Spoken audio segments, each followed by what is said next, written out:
तो देखिए 3 चरण में ये चुनाव होना है। आप मेरे साइड में देख सकते हैं कि किस तरह से हमने टेबल बनाकर आपको आसान शब्दों में समझाने की कोशिश की है। पहला चरण 28 अक्टूबर को, दूसरा चरण 3 नवंबर को, तीसरा चरण 7 नवंबर को और नतीजों का ऐलान 10 नवंबर को। यानी कौन बनेगा मुख्यमंत्री ये साफ हो जाएगा 10 नवंबर को कि ऊंट इस बार बिहार की सियासत में किस करवट बैठा है। तमाम मेरे सहयोगी भी फील्ड में मौजूद है। पंकज झा लगातार हमारे साथ बने हुए हैं, दिबांग हमारे साथ मौजूद हैं, बीजेपी के नेता प्रेम शुक्ला भी हमारे साथ जुड़े हुए हैं, कांग्रेस के नेता अखिलेश प्रताप सिंह भी हमारे साथ मौजूद है। प्रेम शुक्ला का मैं पहले रुख कर लेती हूँ। प्रेम शुक्ला जी, एक समय वो भी था कि जब नीतीश कुमार को मोदी की तस्वीर से राजनीतिक नफरत थी, लेकिन आज उन्हीं मोदी के नाम पर वोट मांगा जा रहा है। मोदी के नाम पर वोट जरूर मांगा जा रहा है, लेकिन बीजेपी बड़े भाई की भूमिका में नहीं है बिहार में।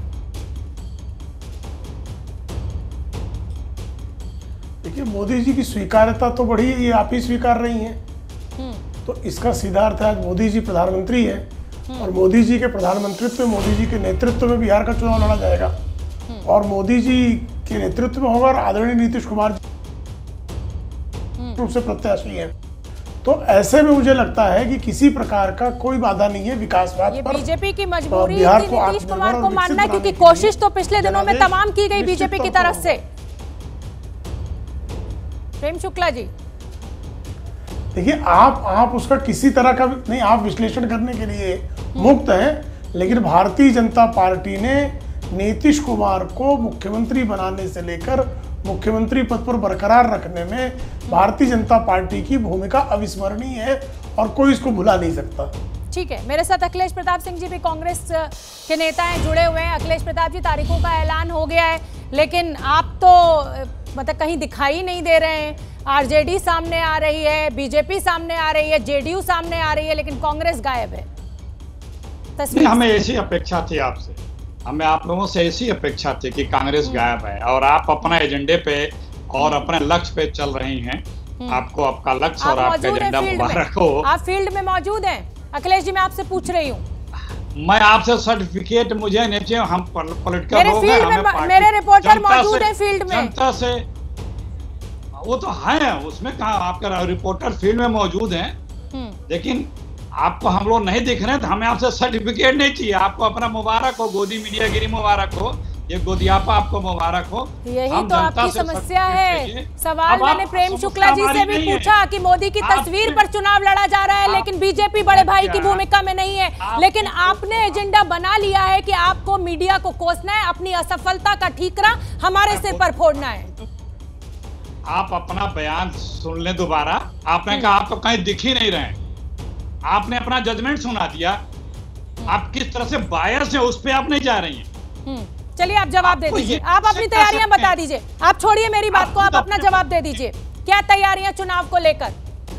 हमारी पूरी चिराग पासवान आ रहे हैं क्या महागठबंधन में? चुनाव में अब उनकी इच्छा, आएंगे तो स्वागत है। कांग्रेस पार्टी और कांग्रेस पार्टी का जो अलायंस है वो इस सरकार को दोबारा सत्ता से हटा करके सत्ता में आने जा रही है, क्योंकि ये डबल इंजन की जो सरकार है ना, देश और बिहार को और पूरे हर जगह बर्बाद किया, सब कुछ लुटा दिया इसने। एक एक करके जब आप गिनाना शुरू करेंगे, आज बीजेपी के पास उत्तर प्रदेश में कोई और बिहार में कोई, बिहार के 5 साल के सरकार के क्रियाकलापों का कोई एजेंडा नहीं है, कोई उनके पास उपलब्धि नहीं है। वो कहीं सुशांत पे, कहीं किसी और चीज। अखिलेश जी फायदा उठाइए। आप आओ ना बिहार। आरजेडी के 15 साल पे भ्रष्टाचार का आरोप है, नीतीश सरकार ने कुछ किया नहीं, तो क्यों नहीं कांग्रेस फायदा उठा पा रही है? क्यों नहीं आप और तेजस्वी जो है इस पूरी परिस्थिति का फायदा उठा पा रहे हैं? मेरे साथ निधि श्री झा जुड़ी हुई है। निधि श्री झा, अखिलेश जी मुझसे बहुत नाराज हो गए जब मैंने उनसे ये कह दिया कि कांग्रेस कहीं दिखाई नहीं दे रही है जमीन पर। असलियत बता दीजिए हमारे दर्शकों को। अखिलेश जी से मैं ये सवाल करना चाहूँगी कि जब चुनाव की तारीखों का ऐलान होने वाला होता है, तो एक दिन पहले जो है रणदीप सुरजेवाला बिहार आते हैं और कहते हैं कि हमारी जो महागठबंधन है वो मजबूत है, जबकि एक भी कार्यकर्ता ज़मीन पर नज़र नहीं आ रहा है। अगर हम सड़कों पर जाएंगे या बातचीत भी करते तो आरजेडी जो है वो आगे आती है, आरजेडी का चेहरा जो है वो आगे आता है, लेकिन कहीं भी इस पूरे चुनाव की जो हलचल है इसमें कहीं भी कांग्रेस जो है वो बिल्कुल नहीं है। बिल्कुल शोर, एकदम दफ्तर के बाहर भी सन्नाटा पसरा हुआ है। और बताइए अखिलेश जी, छोटा सा जवाब, फिर मैं प्रेम शुक्ला जी का रुख करूंगी। छोटा सा जवाब दे दीजिए अखिलेश जी। अब तो ये फील्ड से रिपोर्ट हम दिखा रहे हैं ना। हाँ, हमने पहले भी आपसे बताया कि आप वो जो अपना एजेंडा चलाना हो चलाते रहो। कमाल हम राजनीतिक दल कमाल करते हैं आप। अब चलिए। आपने कहा तो सुनिए, सुनने का भी मादा रखिए। जब आप हमें बता रहे हो हम जमीन पे कहीं नहीं है, तो हम आपकी आंख नहीं खोल सकते, क्योंकि जब पट्टी आप बांध कर रखोगे तो हम दिखा नहीं सकते। हमें जनता को दिखाना है, और परिणाम जब आएंगे तो देख लीजिएगा। इसी तरह से बिहार में मेरी हाथ जोड़ के विनम्र आपसे निवेदन है, आप बिल्कुल मेरी आंख खोलने का प्रयास ना करें। आप सिर्फ चुनाव में अपनी जी जान झोंकें और एक मजबूत टक्कर तो दें कम से कम। चलिए प्रेम शुक्ला जी, अरे सर मजबूत टक्कर तो दीजिए, हमें भी कुछ मजा आए चुनाव कवर करने में। चलिए प्रेम शुक्ला जी, चिराग पासवान, प्रेम शुक्ला जी, चिराग पासवान, जीतन राम मांझी के आ गए कि चिराग पासवान को आप लोग दुत्कारने लगे। रामविलास पासवान की पुरानी दोस्ती को आप से मुकर रहे हैं आप? कोई नहीं मुकर रहा है। मुझे लगता है कि एलजेपी एनडीए में है।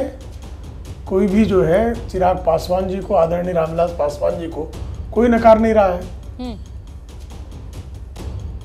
ठीक है, मृत्युंजय तिवारी जी भी मेरे साथ जुड़ गए, आरजेडी के नेता। मृत्युंजय जी, ऊंट किस करवट बैठने जा रहा है? जेडीयू के नेता केसी त्यागी जी अभी आए थे, वो कह रहे थे नीतीश के लिए तो कोई चुनौती है ही नहीं। नहीं, ये लोग तो कहेंगे, क्योंकि 15 वर्षों से इन्होंने सत्ता का मलाई खाया है बिहार की जनता के साथ विश्वासघात करके। अब बिहार की जनता है तैयार और बनाएगी तेजस्वी की सरकार, क्योंकि युवाओं की ज्यादा संख्या आपको भी पता है बिहार में, और नौजवान जिस तरह से बेरोजगारी की मार से परेशान है, किसान बदहाल है, बिहार में हाहाकार है, बाढ़ की बदहाली आप रोज आए दिन देख रहे होंगे। इसके बाद भी इनकी भूख सत्ता की। क्या किसान बिल का फायदा उठाने जा रहे हैं आप फील्ड में इस चुनाव का? आप बीजेपी का ये दावा है, बीजेपी आरोप लगा रही है कि विपक्षी पार्टियां भ्रम फैला रही हैं, झूठ फैला रही हैं एमएसपी के नाम पर, मंडी बंद होने के नाम पर। आज जो देशव्यापी बंद चल रहा है उसमें आरजेडी साथ दे रही है किसान यूनियन का। क्या ये बड़ा मुद्दा बनाने की कोशिश आपकी? ये मुद्दा है हमारा, तो ये यूएसपी है, इसी की तो लड़ाई है, नौजवानों की, किसानों की, गरीबों की, मजदूरों की। चिराग पासवान से क्या डील हो रही है? बिहार की जनता जो है वो तैयार है, चाहे किसान हो, चाहे मजदूर हो, चाहे नौजवान बेरोजगार हो या बिहार का गरीब हो। बिहार की जनता ने तय कर लिया है कि इस बार परिवर्तन होकर के रहेगा। 15 साल तक इन लोगों ने जो है जनता का शोषण करने का काम किया, मजदूर को जो है अपमानित करने का काम किया है। 40 लाख मजदूरों को जो सुप्रीम कोर्ट कहने के बाद भी इन लोगों ने रोजगार नहीं दिया। कई नौकरियां जो हैं रिक्त पड़ी रह गई, कई पदें जो हैं रिक्त पड़ी रह गई। नौजवानों को रोजगार नहीं दिया। रोजगार के लिए, शिक्षा के लिए, चिकित्सा के लिए लोगों ने जो पलायन किया है, लोगों में भारी आक्रोश है। हर 4 घंटे पे जो मर्डर हो रहा है, रेप हो रहा है, उसका जवाब लॉ एंड ऑर्डर को लेकर के जो है नीतीश कुमार जी को, एनडीए की सरकार को देना पड़ेगा। बिहार को विशेष राज्य का दर्जा क्यों नहीं मिला? विशेष पैकेज क्यों नहीं मिला? अभी 85 लाख आबादी जो है बाढ़ से ग्रसित रही, उसके लिए जो है अब तक सेंट्रल की कोई टीम तक आकर के कोई पूछने वाला नहीं रहा, देखने वाला नहीं रहा। चाहे मजदूर हो, किसान हो, नौजवान हो, गरीब हो, बाढ़ पीड़ित हो, हर कोई जो है इस सरकार से छुटकारा चाहता है। और हमें चुनाव आयोग के फैसला का हम लोग स्वागत करते हैं। चुनाव का तिथि जो है वो तय हो चुका है। हम लोग निश्चिंत हैं, क्योंकि जनता ने इस बार मूड बना लिया है। हमारे पार्टी के पदाधिकारी हों, कार्यकर्ता हों, नेता हों, बुलंदी के साथ जो है इन सभी सांप्रदायिक शक्तियों का और जिन्होंने गरीबों का शोषण किया है, उनको इस बार चुनौती ही नहीं देंगे, बल्कि इनको धूल चटाने का काम करेंगे। गठबंधन में बीजेपी जेडीयू दोनों हैं, आपके लिए आपकी लड़ाई किससे है? बीजेपी से है? देखिए, गठबंधन में एनडीए है और ये लड़ाई में जनता दल यूनाइटेड का कोई मतलब ही नहीं है। हमारी लड़ाई जो सीधे है वो बीजेपी के साथ। जनता दल यूनाइटेड का तो नीतीश जी का क्रेडिबिलिटी को लेकर के, विश्वसनीयता को लेकर के अगर बात की जाए तो कभी इधर कभी उधर 4 साल में 4 सरकारें देखने को मिला। गठबंधन 2015 में जो हुआ था, हम लोग चुनाव जीत करके आए, लेकिन जिस व्यक्ति ने जनादेश का अपमान किया, जनता जिन्होंने जनादेश दिया था महागठबंधन को, वो इसी वक्त का इंतज़ार कर रही थी और ये वक्त आ चुका है। नीतीश कुमार जी ने जो ठगने का काम किया, जनादेश का अपमानित करने का काम किया, आप देखेंगे सृजन घोटाला हो, बालिका गृह हो, 60 महा घोटाले बिहार में हुए, लगभग अरबों खरबों रुपया का लूट हुआ, लेकिन किसी भी अधिकारी और नेता पे या किसी भी मंत्रियों पर कार्रवाई नहीं की गई। क्यों नहीं हुई? ये नीतीश कुमार जी क्योंकि भ्रष्टाचार के भीष्म पितामह हैं। हाँ, बीजेपी में है, डर और लालच के कारण इन्होंने पलटी मारी थी, लेकिन जनता बिहार की जागरूक है, सामाजिक और राजनीतिक रूप से जागरूक है, एक एक चाल को ये पहचानती है। एजेंडा गरीबी, भूखमरी, बेरोजगारी, चिकित्सा, पलायन, पूरी तरीके से शिक्षा व्यवस्था जो इन्होंने जो चौपट करने का काम किया, चाहे सरकारी कर्मचारियों पर लाठी इन्होंने ताबड़तोड़ जो किया है। आप बताइए, कोरोना महामारी में बाढ़ के वक्त 140 दिनों से ये गायब रहे, अब तक नहीं निकल पा रहे। तो नीतीश जी की विदाई तय है। एनडीए इस बार बुरी तरीके से हारेगी और इस बार हमारी जो गठबंधन है, महागठबंधन, इसकी सरकार बनना तय है। ये जनता ने मूड बना लिया। सर, आपके विरोधी जो है वो सवाल कर रहे हैं कि तो तेजस्वी यादव की पहली प्रतिक्रिया आई सामने। जेडीयू से तो कोई लड़ाई है ही नहीं, हमारी तो लड़ाई बीजेपी से है। जेडीयू के नेता राजीव रंजन हमारे साथ मौजूद हैं। राजीव रंजन जी, तेजस्वी के लिए जेडीयू से तो कोई मुकाबला है ही नहीं, वो तो बीजेपी से लड़ाई कर रहे हैं। दरअसल यहाँ मुकाबले में ही तेजस्वी यादव नहीं, ये एक तरफा चुनाव है और 220 से आगे हम जा रहे हैं। 243 विधानसभा क्षेत्रों में देख लीजिए, 223 विधानसभा क्षेत्र हैं। हम लोगों ने 2019 नतीजों वाले दिन पूछूंगी मैं आपसे, नतीजों वाले दिन और पूछूंगी, उससे बड़े परिणाम की तरफ हम बढ़ते दिख रहे हैं। तो आप समझ सकती है, एक तरफा चुनाव है। और तेजस्वी यादव ने बिल्कुल सही कहा है कि बिहार में नीतीश कुमार के सामने वो विकल्प नहीं हो पाएंगे। उनका गठबंधन पहले ही चरमरा गया। एक दल ने पहले साथ छोड़ा, दूसरे दल ने संकेत दे दिया बहुत जल्द उसका भी ऐलान हो जाएगा। कांग्रेस उनको नेता मानने के लिए तैयार नहीं है और उनकी पार्टी के नेता और कार्यकर्ताओं का निरंतर पलायन जारी। कुल मिलाकर के ये चुनाव राजद के लिए 2010 से भी बुरे परिणाम के साथ आने वाला। राजीव रंजन जी, मेरा सवाल आपसे ये है कि एक तरफ तो आप चिराग पासवान, नीतीश कुमार कह रहे हैं कि रामविलास पासवान की तबीयत खराब है, मुझे पता भी नहीं है। दूसरी तरफ आप राजद पर निशाना साध रहे हैं कि उनके साथ सभी दल टूटने को तैयार खड़े हुए हैं। आपके साथ भी तो चिराग पासवान की स्थिति साफ नहीं है, आप भी तो अड़े हुए हैं ना कि चिराग पासवान नहीं चाहिए क्योंकि जीतन राम मांझी आपको मिल चुके हैं। देखिए, पहली बात तो यह है कि इस अलायंस के जीतने के आसार ज्यादा होते हैं। गठबंधन में शामिल दलों को ज्यादा सीटों पर लड़ने की इच्छा होती है, यह स्वाभाविक नहीं है। अंततः 2019 के चुनाव को लेकर के जो अलग अलग घटक दलों की प्रतिक्रियाएं आ रही थी, उनको आर्काइव में देखिए।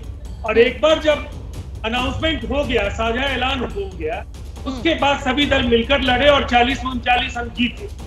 उस जीत को दोहराने की स्थिति में हम हैं, इसलिए कि बिहार की जनता एक बड़ी जीत के लिए आशीर्वाद देने का मन बना चुकी है। और जमीनी हालात ये है कि तेजस्वी यादव के साथ क्यों नहीं कोई रहना चाहता, ये समझना बहुत जरूरी है। लोग जानते हैं कि चुनाव जीत कर आना तेजस्वी यादव चिराग पासवान के साथ क्यों नहीं रहना चाहते? चिराग पासवान से क्यों इतने एलर्जिक हो रहे हैं नीतीश कुमार? रामविलास पासवान की तबीयत खराब है, ये भी नहीं पता, क्यों नहीं पता? देखिए, पुराने मैंने वो बयान देखा नहीं, मैंने वो बयान नहीं देखा है। और राजनीतिक तौर पर व्यस्तता के दरमियान ऐसी बातें होती हैं। अंततः रामविलास पासवान जी एक बड़े नेता हैं, बिहार के वरिष्ठतम नेताओं में से एक हैं और हमारे नेता नीतीश कुमार जी के साथ उनके व्यक्तिगत संबंध काफी अच्छे रहे हैं, आज भी। हम उनके सकुशल जल्द से जल्द सक्रिय राजनीति में वापसी की उम्मीद करते हैं। और एक बात बिल्कुल साफ है, जो भी आपको चुनाव के टिकटों को लेकर के जो बातें आपको सामने देख रही है, साझा ऐलान होने दीजिए। एनडीए में घटक दल बढ़े हैं और आगे भी एक आध बढ़ेंगे। राजद और कांग्रेस जैसी पार्टियों को सोचना है कि उनके अलायंस का क्या हो। तो मतलब कहीं ना कहीं आप ये कह रहे हैं कि एक बार बहुत जल्द राजनीतिक सक्रियता दिखाई देगी हमारी और रामविलास पासवान जी की। इसका मतलब चिराग पासवान कहीं नहीं जा रहे हैं, अगर मैं सही अर्थ निकाल रही हूँ। छोटा सा जवाब दे दीजिए बस, हाँ या ना में। देखिए हमारा जो स्वरूप है वो बरकरार रहेगा, इसमें कुछ इजाफा ही हो। चलिए ठीक है, आप सभी मेरे साथ बने रहिए। बीजेपी के नेता प्रेम शुक्ला जी भी मेरे साथ बने हुए हैं, मृत्युंजय जी भी मेरे साथ जुड़े हुए हैं, आरजेडी के नेता। उससे पहले मैं अपने दर्शकों को ये बताना चाहती हूँ कि आज शाम 5 बजे सबसे बड़ा ओपिनियन पोल हम एबीपी न्यूज पर आपके लिए लेकर आएंगे कि ऊंट बिहार में किस करवट बैठने जा रहा है। 5 साल बाद बिहार में पलट चुका है खेल। नीतीश मोदी के साथ लालू पहुंच गए जेल। पासवान का एनडीए में नहीं हो पा रहा मेल। चुनाव ऐलान के बाद बिहार का पहला ओपिनियन पोल शाम 5 बजे से। तो चलिए, तमाम नेता मेरे साथ बने हुए हैं। मृत्युंजय जी का मैं रुख करूंगी, इससे पहले प्रेम शुक्ला जी, अगर जेडीयू अपने खाते से चिराग पासवान को सीट देने के लिए तैयार नहीं है तो क्या बीजेपी अपने खाते में से देने जा रही है सीटें? देखिए, जेडीयू, एलजेपी ये सब हमारे राष्ट्रीय जनतांत्रिक गठबंधन के अंग हैं। सीटों के बंटवारे का हमारे पास देखिए सबसे लंबा अनुभव गठबंधन चलाने का अगर किसी के पास है तो राष्ट्रीय जनतांत्रिक गठबंधन के पास है। इसलिए मुझे लगता है कि इसमें किसी प्रकार की कोई बाधा नहीं आने पाएगी। हम 243 सीटों पर चुनाव लड़ेंगे और 243 में से अधिकांश सीटें जीतेंगे। ठीक है मृत्युंजय जी, उपेंद्र कुशवाहा जी के साथ मामला सुलट गया है या चिराग पासवान के स्वागत की तैयारियां कर ली हैं, रेड कारपेट बिछा दिया है आरजेडी ने? देखिए, ये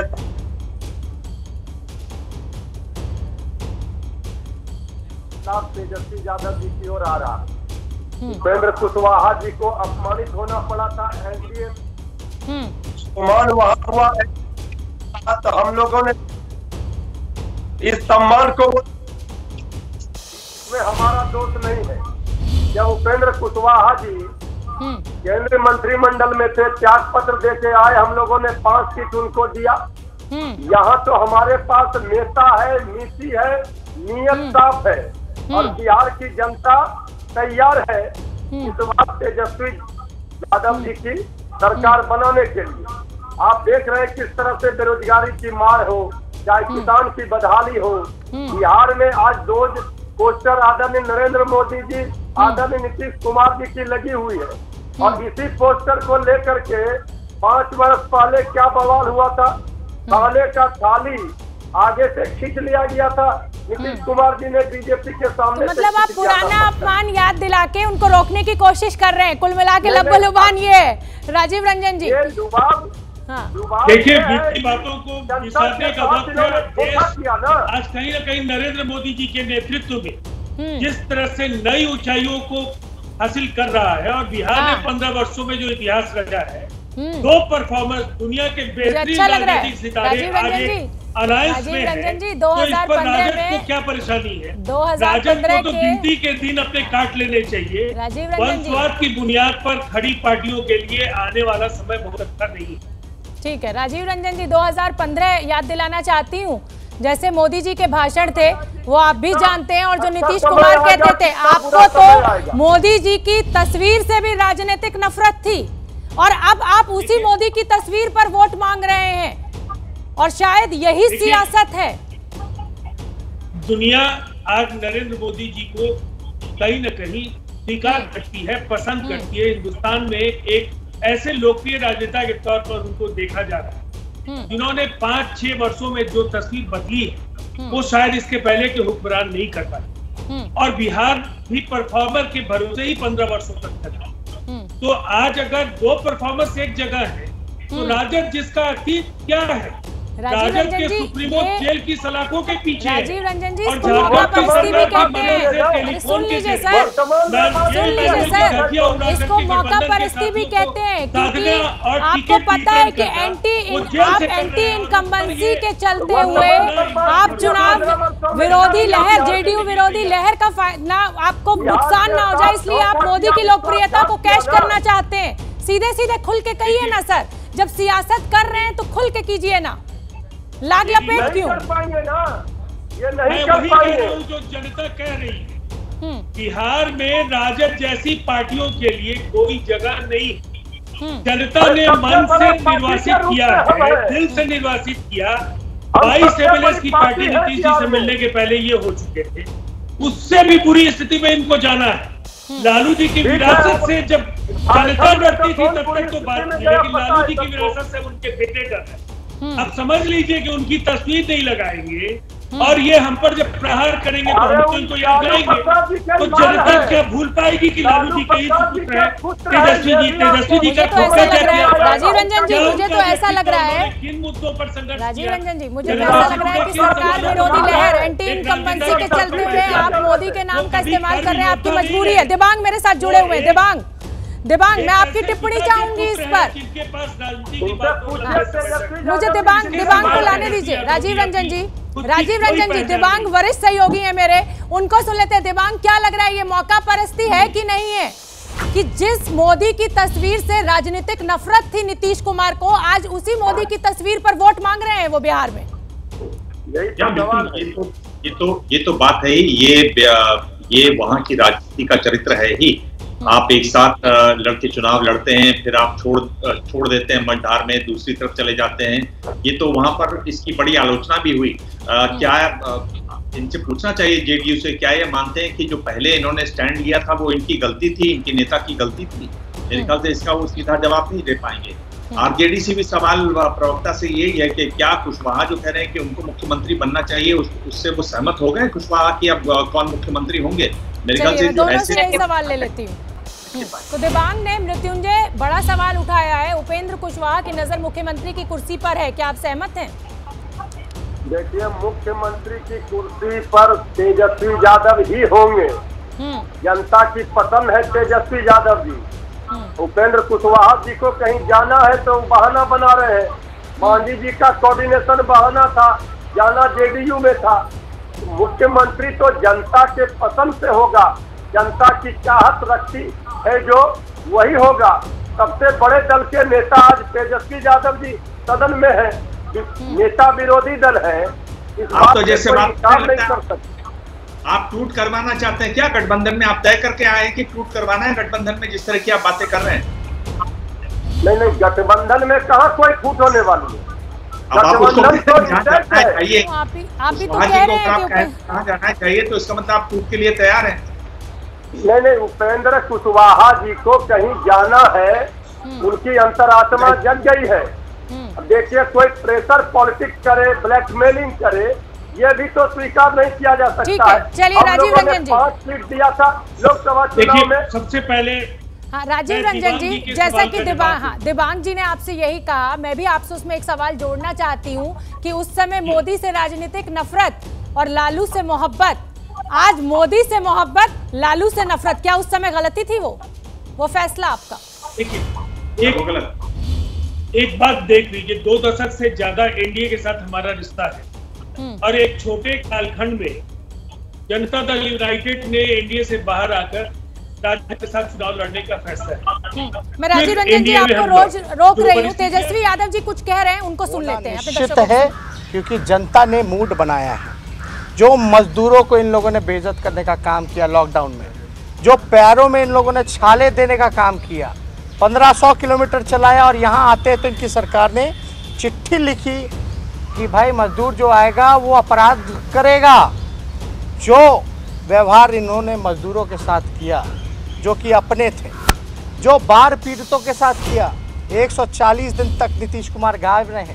अब तक केंद्र की टीम ने ही आकर के जायजा ली है कि कितने लोगों का नुकसान हुआ, क्या क्या क्षति हुआ, अब तक कोई तय नहीं है। जितने बाढ़ पीड़ित हैं, मुख्यमंत्री बाढ़ पीड़ितों से नहीं मिलते हैं। महामारी में क्या व्यवस्था रही, पूरा पोल जो है चिकित्सा व्यवस्था का, अस्पतालों का, बिहार का, वो खुल चुका है। हम ये कहना चाहते हैं, चाहे किसान की बदहाली को लेकर के हो, आय दुगुना की बात हो, कर्ज माफ़ी की बात हो, चाहे बेरोजगारी की बात हो, 46.6 बेरोजगारी दर सबसे ज़्यादा हाई नीतीश कुमार जी के राज में हुआ। नौकरियां 4.5 लाख पदे सरकारी केवल वो रिक्त हैं, इनको नहीं भरा गया, बल्कि जितने सरकारी कर्मचारियों पर लाठी चार्ज कराया गया। एग्ज़ाम जो है समय पे नहीं होता। क्वालिटी ऑफ एजुकेशन, जो गुणवत्ता शिक्षा होनी चाहिए थी, उसको इन्होंने बदहाल कर दिया। हर 4 घंटे में एक बच्ची के साथ रेप होता है, हर 5 घंटे पे एक मर्डर होता है। एनसीआरबी का आंकड़ा निकाल लें। हम लोग भी 2015 में सत्ता में थे, 18 महीना सरकार में रहे, और आंकड़ा निकाल लीजिए उसके बाद एनडीए का। ये मेरा एजेंसी नहीं, एनसीआरबी केंद्र की एजेंसी है। उसमें साफ पता चल जाता है कि नीतीश जी का जो राज है वो राक्षस राज है, जहां पप्पू पांडे जैसे अपराधियों को संरक्षण देने का काम करती है। हिम्मत नहीं होती उनकी गिरफ्तारी करने का। इसी राज्य में नीतीश कुमार जी भीष्म पितामह हैं भ्रष्टाचार के, जहां 60 घोटाले, महा घोटाले हुए, सृजन घोटाला हुआ, बालिका गृह मुजफ्फरपुर कांड हुआ, लेकिन एक अधिकारी पर, एक मंत्री पर कार्रवाई नहीं की जाती है, क्योंकि नीतीश कुमार जी पूरी तरीके से संरक्षण देने का काम करते हैं। पलायन, गरीबी, भूखमरी पे नीतीश कुमार जी को बात नहीं करना, किसान पे बात नहीं करना, बेरोजगारी पे बात नहीं करना।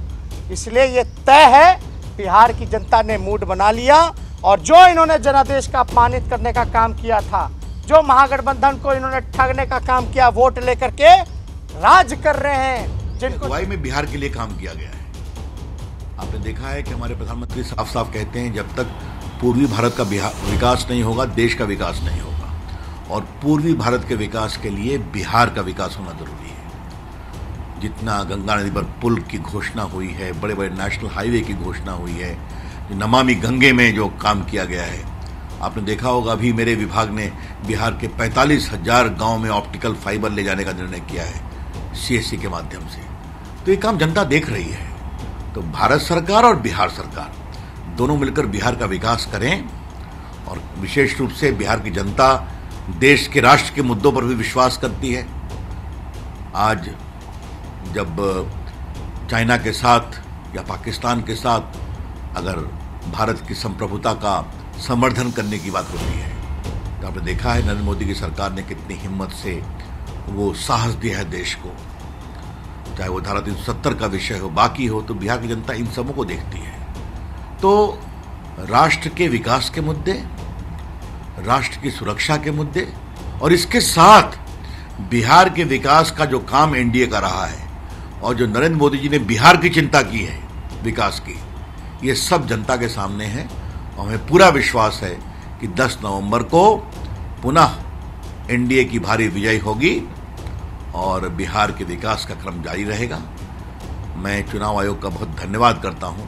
हाँ, कोरोना काल है, लेकिन इस कोरोना काल में भी बिहार के हमारे मतदाता बंधु भगिनी पूरे चुनौती में भी अवसर ढूंढेंगे, क्योंकि बिहार का विकास भी जरूरी है। रविशंकर प्रसाद सांसद हैं पटना साहिब सीट से, साफ साफ उनका ये कहना कि एनडीए भारी बहुमत से जीत दर्ज करेगा। मेरे साथ प्रेम शुक्ला जी भी जुड़े हुए हैं, राजीव रंजन जी भी जेडीयू के नेता जुड़े हुए हैं, अखिलेश प्रताप सिंह जी भी जुड़े हुए हैं। मैं राजीव रंजन जी आपके पास आना चाहूंगी। आपकी बात मुझे काटनी पड़ी थी, तेजस्वी यादव कुछ कह रहे थे, आपने सुना भी होगा। कानून व्यवस्था की स्थिति को लेकर वो बड़ा गंभीर सवाल नीतीश कुमार सरकार से पूछ रहे हैं। आपके विधायक जब क्षेत्र में जा रहे हैं तो जनता विरोध कर उनको भगा दे रही है, उसके बाद भी आपका दावा ये कि हमारी कोई लड़ाई नहीं है, हमें कोई चुनौती नहीं है। देखिए, सबसे पहले तो मैं कुछ सवालों का, आप अगर मुझे 45-50 सेकंड दे देंगी तो मैं बिंदुवार बोल लीजिए फिर एनसीआरबी के आंकड़ों का हवाला दिया है अभी तेजस्वी। आज प्रति लाख व्यक्तियों के जो संज्ञेय अपराध के मामले हैं, बिहार 23वें नंबर पर।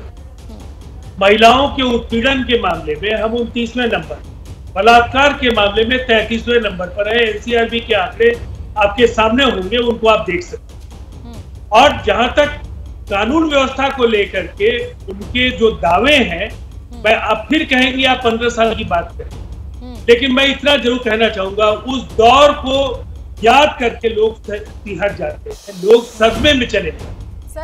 आज जो एक बड़ा बदलाव जाते हैं, जब पूरा बिहार डूब रहा है और नीतीश कुमार इलाकों में नहीं दिखाई दे रहे, सिर्फ हलवाई सर्वेक्षण कर लगता है कि काम पूरा हो गया। खाने को रोटी नहीं मिल रही है बिहार में। आपके पटना जो आपकी राजधानी है उसमें पानी भर जाता है घरों के अंदर। चमकी बुखार से आपके यहाँ 100 बच्चे मर जाते हैं। किस विकास को गिनवा रहे हैं आप राजीव रंजन जी? देखिए, चमकी से अब इस बार जब कोरोना के मामले सामने आए तो जो तैयारियां हमारी थी चमकी से, इस बार बच्चे उस तरह से संक्रमित नहीं हुए, उस तरह की मौतें भी ईश्वर की असीम कृपा थी, उस तरह की मौतें नहीं। मासूम बच्चों की मौत का अफसोस हम लोगों को भी है, लेकिन देश के दूसरे राज्यों में भी ऐसी घटनाएं होती हैं और जल जमाव जब मुंबई में देखता दूसरे की गलती तो मुझे ऐसा लगता है कि उस समय हम गलती को नहीं छुपा सकते हैं। इतने पूर्वाग्रही होते हैं कि पटना की छोटी छोटी चीजें हमें नहीं दिखती है। ये छोटी छोटी चीजें, हफ्ते भर पानी भरा रहा आपकी राजधानी में, आपकी ड्रेनेज व्यवस्था इतनी खराब है। अभी तक तो आप लालू यादव के भ्रष्टाचार की बात करते थे, अब तो 15 साल का शासन नीतीश कुमार का रहा है। अखिलेश प्रताप जी, आऊंगी राजीव, आऊंगी। अखिलेश प्रताप जी, क्या सबसे बड़ा मुद्दा किसान बिल ही होने वाला है आरजेडी और कांग्रेस के लिए, महागठबंधन के लिए? निश्चित रूप से किसान, नौजवान और रोजगार और भ्रष्टाचार ये बिहार के बहुत बड़े मुद्दे होंगे। सिर्फ सब जवाब दिखाया गया, झूठ बोला गया है, पुलों को बहाते लोगों ने देखा है, सड़कों को बहाते लोगों ने देखा है, किस तरह से बिहार में की माली हालत बिगड़ते लोगों ने देखा है, कानून व्यवस्था को ध्वस्त होते लोगों ने देखा है, और ये भी देखा है कि 100 लाख करोड़ रुपए मोदी जी की घोषणा का एक जबानी जमा खर्च उड़ते देखा है, और अभी तमाम घोषणाएं तो मोदी जी ने की उसको सिर्फ हवा ही देखा है। इस सरकार को हटाने का मन बना लिया है बिहार की जनता ने, क्योंकि ये सरकार सिर्फ झूठ बोलती है, डबल इंजन की होते हुए लूटने में डबल इंजन काम करता है। आप देखिए बिहार के मुख्यमंत्री और बिहार के लोग, जो बड़ी बड़ी घटनाएं हो रही हैं वहाँ पर उसको छोटी छोटी बातें करते हैं। ठीक है। और जो मुद्दे 5 साल सत्ता में है आप, उस सत्ता की बात नहीं करते हैं, अपने उपलब्धियों की बात नहीं करते हैं, ईरान तुरान की बात करेंगे। लोग गिना रहे हैं मुद्दे को भटकाने की कोशिश करते हैं। अरे जमीन पर उतरिए ना, मुद्दे को वो भटका रहे हैं तो आप जमीन पर उतरिए। प्रेम शुक्ला जी के पास मैं आऊंगी। प्रेम शुक्ला जी, मैं क्षमा चाहती हूँ, बहुत देर से मैं आ नहीं पाई हूँ आपके पास। छोटा सा जवाब मुझे दे दीजिए, फिर मुझे ब्रेक लेना है। बहुत छोटा सा जवाब दीजिएगा प्रेम शुक्ला जी।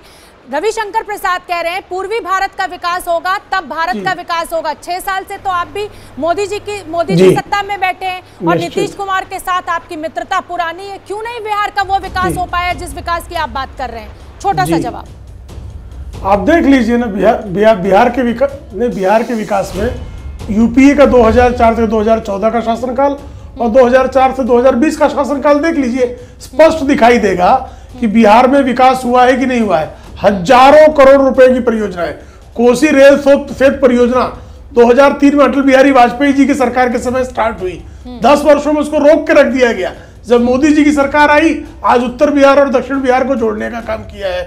सड़कों का आप देख लीजिए, सड़कों का जिस तरह का 15 वर्षों का जो दशा थी और आज की जो दशा है बिहार में, आप जिस बात 9वीं फेल आदमी शिक्षा पर भाषण दे रहा है, इससे बड़ा हास्यास्पद और क्या हो सकता है? 9वीं फेल तेजस्वी यादव कह रहे हैं शिक्षा व्यवस्था ठीक नहीं है। अरे भाई, आप अपने पिताजी के कार्यकाल में कम से कम खुद ही ठीक से पढ़ लिए होते, वो भी पढ़ने को तैयार नहीं। चलिए ठीक है, देखिए अभी सिर्फ चुनावी तारीखों का ऐलान हुआ है और सियासी घमासान शुरू हो चुका है, स्टूडियो में भी और जमीन पर भी।